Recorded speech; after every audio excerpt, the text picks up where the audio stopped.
Welcome to Time News Studios.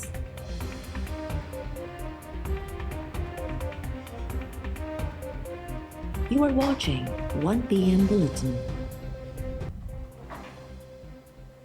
सिंतास मुआहिदे जी मुअतली भारत खे बाक़ाइदा notice ॾियण जो फ़ैसिलो। भारत जी हिकतरफ़ी सिंतास मुआहिदे जी मुअतली बाद हंगामी क़ानूनी ऐं आइनी मुशावरत जारी। ज़रियनि मूजिबि परॾेही पाणी वसीलनि ऐं क़ानून वारी वज़ारत शुरूआती होमवर्क मुकमल करे वरितो। भारत खे बाक़ाइदा सफ़ारती ज़रियनि वसीले नोटिस ॾियण जो फ़ैसिलो कयो वियो। इंडस कमीशन जे ज़रियनि मूजिबि नोटिस में भारत खां सिंतास मुआहिदे जी हिकतरफ़ी मुअतलीअ जा सबब घुरिया वेंदा। आलमी फोरम्स ते भरपूर एहतजाज रिकॉर्ड करण ते बि ग़ौर। भारत जी आबी जारियत खे असराइते अंदाज़ में दुनिया जे साम्हूं आंदो वेंदो। सिंतास मुआहिदे ते पाकिस्तान क़ानूनी बरतरी रखे थो। उमेद आहे त भारत खे जल्द पंहिंजे फ़ैसिले ते नज़रसानी करणी पवंदी। समूरा क़दम हुकूमत ऐं काबीना जे मंज़ूरीअ बाद कया वेंदा। अमेरिका में पाकिस्तान जे सफ़ीर रिज़वान सईद शेख चयो आहे त ॿ एटमी ताक़तूं आम्हूं साम्हूं थियूं त छा थींदो, कुझु नथो चई सघिजे। पाकिस्तान अमन जो ख़्वाहिशमंद आहे।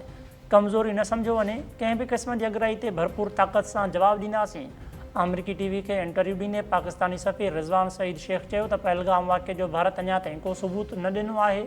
भारत पंहिंजे जाबराणियुनि पॉलिसियुनि ऐं इंतज़ामी कोताहियुनि जो भार पाकिस्तान ते नथो विझी सघे। भारत 7 लख फ़ौज जी मौजूदगीअ में वलारियल कश्मीर में अमन यकीनी नथो बणाए सघे त भारत लाइ इहो ॻणती जोॻो आहे। पाकिस्तान पहलगाम वाक़िए जी जाच लाइ गॾियल क़ौमुनि जी कमीशन ठाहिण जी आछ करे छॾी। दिफ़ा वारे वज़ीर ख़्वाजा आसिफ़ चयो आहे त 2-3 मुल्क गॾिजी जाच कनि या गॾियल क़ौमुनि जी कमीशन ठाही वञे। पाक भारत टकराव जो इम्कान घटि थियो आहे, पर भारत में हिन वक़्तु बौखलाहट आहे। सॼी दुनिया चई रही आहे त मामला ॻाल्हियुनि सां हल थींदा आहिनि। अमरीका, रूस, चीन, तुर्की, ईरान या को ॿियो मुल्क पहलगाम वाक़िए जी जाच शुरू करे।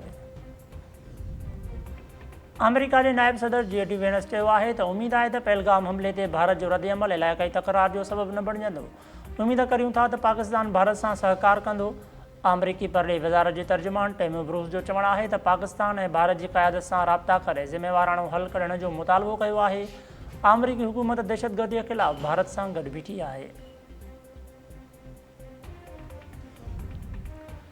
भारत तरफ़ां पाकिस्तानियुनि जूं वीज़ाऊं रद्द करणु संगीन इंसानी मसइला पैदा करे रही आहे।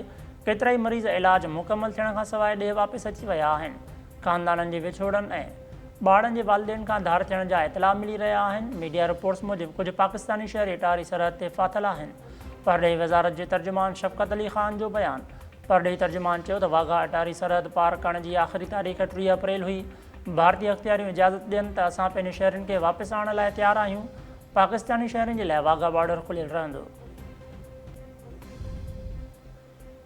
सुप्रीम कोर्ट PTI जे सीनेटर एजाज़ चौधरी जी ज़मानत मंज़ूर करे वरिती। ट्रायल कोर्ट में 1 लख रुपयनि जा मचलका जमा कराइण जो हुकुम।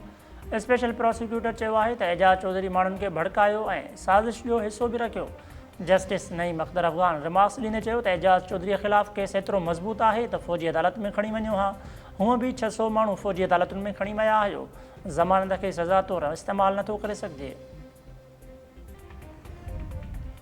2 साल थी विया आहिनि सिंध हुकूमत जवाबु जमा कराइण जी ज़हमत नाहे कई। सूबे जो चीफ एग्ज़ीक्यूटिव तक़रीरुनि में चवंदो अचे थो त अदालतुनि में केस देर जो शिकार आहिनि। खेसि ॿुधायो वञो त सिंध हुकूमत जी गैर संजीदगीअ जे करे केस देर जो शिकार आहिनि।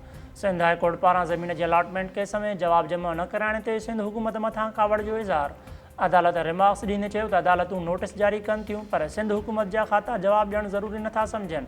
सरकारी वकील जी इस्तदा ते अदालत सिंध हुकूमत खे जवाबु जमा कराइण लाइ आख़िरी मोहलत ॾेई छॾी। खांगी कंपनी कोरंगीअ में 40 एकड़ ज़मीन जे अलॉटमेंट बैदि मुख़्तियारकार जे तरफ़ां उमाड़ियल नोटिस खे अदालत में चैलेंज कयो वियो हो। अदालत 2023 में स्टे ऑर्डर जारी कयो हो।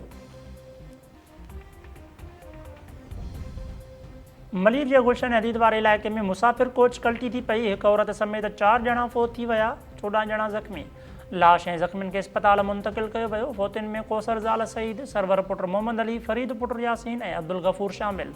पुलिस मूजिबि मुसाफ़िर कोच लाड़कानी खां कराची अची रही हुई। तेज़ रफ़्तारी सबबु कल्टी थी पई। कराची में हेवी ट्रैफ़िक ते पाबंदीअ वारनि हुकुमनि ते अमल न थियो। कोरंगीअ में टैंकर जे टक्कर में मोटरसाइकिल सवार औरत फ़ौत। सुञाणप 40 वरनि जे रियाना मुश्ताक तौर थी। मछिरियल शहरनि टैंकर खे बाहि ॾेई छॾी, ड्राइवर फ़रार। रत देरो भरिसां संगावती तकरार तां गोलियूं हणी हिकु शख़्स क़तल। ॻोठ वॾा ऊसण में जवाबदारनि फायरिंग करे वाहिद बख़्श लोहर खे क़तल कयो। लाश इस्पताल मां पोस्टमार्टम बैदि वारसनि हवाले। वारसनि जो चवणु आहे त मुहरम, बाबू, गुलाम हैदर ऐं शमन वारनि सां संगाती तकरार हलंदड़ हो। जवाबदारनि घर ते चढ़ाई करे वाहिद बख़्श खे गोलियूं हणी क़तल कयो। वाक़े जो केस दाख़िल न थी सघियो। कराची मां गॾहनि जूं खलूं चीन स्मगल करण जी कोशिश नाकाम। कस्टम अख़्तियारनि मूजिबि south Asia Pakistan port terminal ते कार्रवाई करे कंटेनर मां गॾहनि जूं खलूं हथु कयूं वयूं। कंटेनर चीनी कंपनी लाइ बुक करायो वियो हो। कंटेनर खे सामूंडी जहाज़ में लोड करण जी इजाज़त बि मिली चुकी हुई। तलाशी दौरान गॾहनि जूं खलूं मिलियूं। गॾहनि जी खलुनि खे चमड़ीअ जे आड़ में चीन स्मगल कयो पिए वियो। पॉलिसी तहत गॾहनि जूं खलूं एक्सपोर्ट करण ते पाबंदी लागू थियल आहे। गॾहनि जी खलुनि जी मालियत 8 करोड़ रुपया आहे। खलूं ज़ब्त करे कस्टम हाउस मुंतक़िल कयूं वयूं। जांच जारी। भान सईदाबाद में सोनारे जी दुकान मां 1 करोड़ रुपयनि जी मालियत जो धाड़ो हणंदड़ 3 जवाबदार गिरफ़्तार।